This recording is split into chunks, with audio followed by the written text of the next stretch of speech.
말씀의 내용은 좀 여러 가지 이야기가 나오는데요. 첫 번째 이야기는 가룟 유다가 예수님을 배반하는 이야기예요. 1절에서 6절까지 말씀이고, 그 다음에 이제 7절에서 13절의 말씀을 보면 유월절 만찬을 준비시키는, 그리고 준비하는 그 이야기가 나오게 되고, 마지막으로 이제 14절 이하에서는 예수님과 제자들이 유월절 만찬을 행하는 이야기가 나옵니다. 19절 말씀, 또 떡을 가져 감사기도 하시고 떼어 그들에게 주시며 이르시되 이것은 너희를 위하여 주는 내 몸이라 너희가 이를 행하여 나를 기념하라. 기념하라고 하는 이 말씀은 기억하라는 말입니다. 예수님을 기억하라. 그러면 예수님의 무엇을 기억해야 될까? 먼저 첫 번째 이야기가 가룟 유다가 예수님을 배반하는 이야기란 말이에요.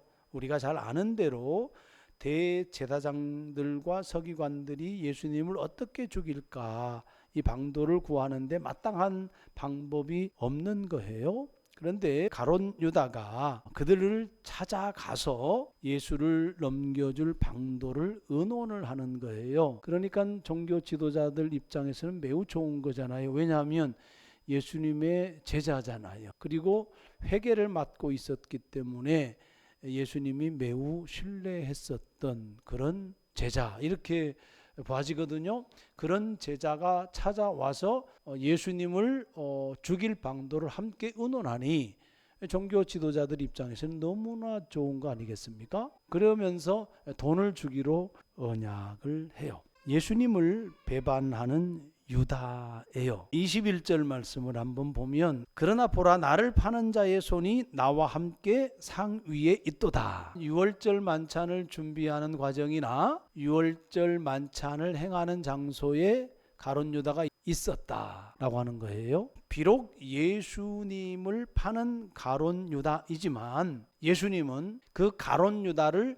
식사 자리에서 배척하지 않았다 라고 하는 거예요. 자신을 파는 조건으로 돈을 받은 사람과 식사를 하는 예수님은 어떤 기분이었을까, 그런 생각을 하게 됩니다. 사실 가룟 유다뿐이겠습니까? 베드로는 어떤 사람이에요? 예수님이 붙들려 가자 예수님을 저주한 사람이거든요. 맹세하고 저주하면서 예수님을 모른다고 부인한 사람이거든요. 예수님을 철저하게 부인했던 베드로도 이 식사 자리에 함께 있어요. 더 나아가서는 예수님의 다른 제자들도 예수님이 붙잡히자 다 어떻게 했습니까? 다 도망가 버렸잖아요. 그런 제자들이란 말입니다. 나를 배신하는 사람, 나를 부인하는 사람, 나를 두고 도망가는 사람과 함께 예수님은 식사를 하고 있어요. 기분이 어떨까? 좀 생각을 해봅니다. 여러분, 참 저 사람하고는 식사하기 거북하다, 그런 사람 있어요, 없어요? 저 사람은 참 식사하기 참 불편하다, 혹은 저 사람하고는 절대로 식사하지 않을 거야, 그런 사람들이 우리가 존재하잖아요, 그죠?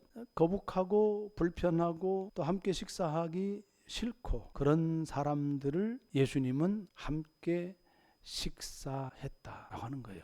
예수님의 생애를 보면 그 당시 사회에서 죄인이라고 하는 사람들하고 식사 자리를 자주 가졌어요. 세리들, 죄인들, 병든 사람들, 그들과 함께 식사를 해가지고 이 종교 지도자들이 비난하고 죄인과 함께 하네, 비난하고 조롱하는 소리를 들었던 분이 누구냐면 예수님이에요. 바리새인들도 예수님을 자기 집으로 식사를 초대한 적도 있어요. 하지만 그 자리에서 예수님을 시험하기도 했습니다. 그러니까 예수님은 죄인들을 배척하지 않고, 자기를 배반하는 가룟 유다도 배척하지 않고, 자기를 맹세하며 저주하며 부인하는 제자도 배척하지 않고, 자기를 두고 도망가는 제자들을 배척하지 않고 함께 식사를 하셨다라고 하는 겁니다. 그 누구도 배척하지 않으시는 예수님을 기억하는 신앙이어야 된다, 그 말씀인 거예요. 그리스도인의 삶이란, 예수님의 제자의 삶이란 그 누구도 배척하지 않는 삶이다 라고 하는 겁니다. 오히려 예수님은 죄인들의 초청에 응하거나 스스로 죄인들에게 찾아가서 그들과 함께 어울리고 함께 식사를 했던 것을 우리가 기억을 해야 됩니다. 우리 사회가 따뜻해지려면, 우리 사회가 평화로워지려면 사실 이 일이 일어나야 돼요. 쉽지 않은 거잖아요. 여러분 개인적으로 어떻게 적용하실래요? 그 누구도 배척하지 않는 식사. 그것이 예수님의 삶이었고 우리에게 요청하는 또 삶이다 라고 하는 것을 꼭 기억할 수 있기를 바랍니다. 자, 두 번째, 7절에서 13절 말씀을 보면 유월절 만찬을 이렇게 준비를 해야 되는 거예요. 그래서 예수님이 베드로와 요한을 보내면서 성내로 들어가면 물 한 동이를 가지고 가는 사람을 만나게 될 것인데 그 따라서 그 집으로 들어가라. 그리고 그 집주인에게 선생님이 제자들과 함께 유월절을 먹을 객실이 어디 있느냐 이렇게 한번 해라. 그러면 그가 자리를 마련해서 내어줄 거다. 이렇게 얘기합니다. 아마 이 집주인하고 예수님이 미리 그렇게 이야기가 되어 있을 수도 있어요. 약속이. 어쨌든 유월절 만찬을 위하여 큰 다락방을 내어주는 집주인이 나와요. 누구와 대비가 되냐면 가룟 유다와 대비가 되는 거죠. 가룟 유다는 예수님을 넘겨주는 조건으로 돈을 받기로 되어 있잖아요. 한 사람은 소유하려고 하고 한 사람은 소유를 내어줘요. 가룟 유다는 돈을 소유하는 것을 선택해서 예수님을 버리는 길을 가고 있는 거예요. 그러나 집주인은 자신의 소유를 내어줌으로 예수님과 그의 제자들을 환대의 길을 가고 있는 겁니다. 내 욕심을 채우기 위하여 탐욕 때문에, 내 소유욕 때문에 예수님을 버리는 길을 가는 사람들이 있구나. 하지만 또 한편으로는 내 소유를 내어주면서 예수님을 환대하는 길을 가는 사람도 있구나라는 겁니다. 우리가 어떤 길을 갈 것인가 질문하는 거죠. 14절 이하의 말씀 속에서 유월절 만찬이 행해진단 말이에요. 유월절 만찬의 핵심은 15절 보면 이르시되 내가 고난을 받기 전에 너희와 함께. 그러면 예수님이 어떤 길을 가겠다는 거예요? 고난의 길을 가겠다 그런 거잖아요. 그 고난의 길을 성만찬을 통해서 설명을 해줘요. 잔을 들어서 감사기도 하고 나누면서 의미를 이야기하는데 그 잔의 의미는 피로 세우는 언약이다. 떡을 들어서 감사기도 하고 떡을 나누면서 너희를 위하여 주는 내 몸이다. 그렇게 이야기를 해요. 몸을 주는 거고 피를 쏟는 거예요. 피를 붓는 거예요. 이게 무슨 말이에요? 이것이 고난인 거죠. 예수님께서 가시는 고난의 길이란 몸을 주는 거고 피를 주는 거예요. 자기 몸을 버리는 길, 자기의 피를 나누는 길, 이것이 예수님께서 가시는 길이다. 그 예수님을 우리는 기억해야 된다. 이를 통하여 주님은 우리에게 무엇을 이루어 주시냐면 평화를 이루어 주세요. 하나님과 나와의 관계 안에서의 평화, 삶의 터전 속에서 이루는 평화, 그것을 이룰 수 있도록 역할을 해주는 것이 뭐냐면 예수님의 고난의 길이에요. 자신의 몸을 주고 자기 자신의 피를 나누는 이 십자가 사건을 통하여서 예수님은 우리에게 평화라고 하는 것을 선물로 준다라고 하는 그런 말씀인 겁니다. 평화를 이야기하려면 무엇을 기억해야 돼요? 자신을 버리는 길을 가시는 예수님을 기억해야 되는 거죠. 우리가 직장에서 동료들과 평화를 이야기를 해야 돼요. 그러면 누구를 기억해야 돼요? 자신을 버리는 길을 가시는 예수님을 기억하고 적용을 해야 되는 겁니다. 가족관계 안에서 평화를 이야기하려면 누구를 기억해야 돼요? 자신을 버리는 길을 가는 예수님을 기억해야 돼요. 고난의 길을 기억해야 돼요. 나를 떼어주는 길을 기억해야 돼요. 내 몸을 나누고 내 피를 붓는 그 길을 기억해야 그 안에 무엇이 이루어지냐면 평화가 이루어진다. 이것이 예수님께서 우리 가운데 오신 목적이 되어지는 겁니다. 여러분, 인간의 탐욕은 끝이 없습니다. 그 욕망을 이루기 위하여서 예수님을 버리는 길을 선택하는 사람들이 많습니다. 끌어오르는 욕망, 그 야망을 기억하면서 사는 사람, 그 사람은 예수님을 버릴 수밖에 없는 거예요. 야망을 선택하는 사람, 욕망을 선택하는 사람을 통해서 평화를 이룰 수는 없다, 그 말이에요. 그래서 권력으로 얻어지는 평화는 없는 거예요.